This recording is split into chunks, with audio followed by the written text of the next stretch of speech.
Iwan tayo ng pagka-berde sa mga katayo. Kadilo na atin. Kanila, berde na. Biberde po yan. Maniwala kayo sa akin. Kaya inanuhan ho natin ito eh.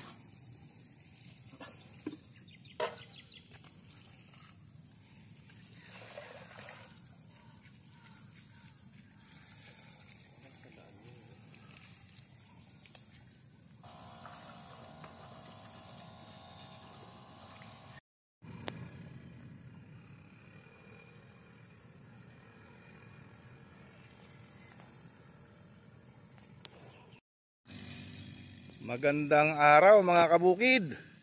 So update tayo dito sa minomonitor nating bukid nila Sir Jay. Yan o. Barangay Santo Tomas Norte, Haen. So nagpa-spray po tayo nitong ating mga produkto. Tobenda, shoutout sa'yo. FMC, baka naman dyan. Kahit Sambra lang. And then Parker name, shoutout Boss Sunny, Boss Elmer, and then kay Idol Sherwin, no? Yung mga bossing natin dyan sa kumpanyang Enviro. At syempre Idol Jeffrey De La Cruz ng FMC. At syempre yung ating Mangkotex, no? Sir Reynaldo Cunanan, shoutout sa'yo, ng Mangkotex, no? Gawa ng Texicon. At yan po ang may gawa rin ang pinopromote nating Glupus herbicide, ang mabait sa damo, mabagsik sa damo, ngunit mabait sa halaman. So ito na po ang itsura, berde na, wala pa po tayong nilalagay na abono dyan mga kabukid.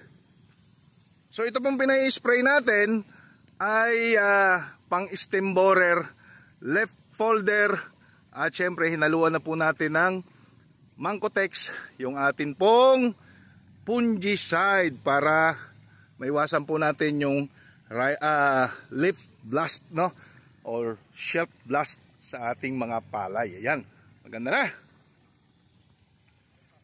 So, sabay-sabay na, medyo sabay na.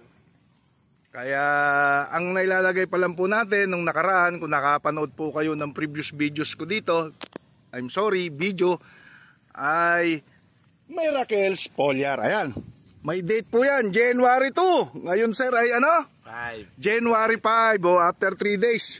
So nagpa-spray na po tayo ng insecticide para po sa leaf folder at stem borer. Ayan, nagpalagay po tayo ng Mangkotex.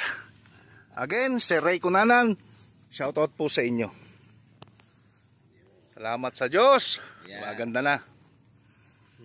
Nakangiti na yung ating dalawang bossing. Kahit si Sir nakangiti na rin. Bagsak ka na rin ng Yuri eh. Iwan na daw sa katabi. Tamang proseso, timing ng application, at dapat kooperasyon. Yun ang kailangan, hindi kabukid, no? Dapat.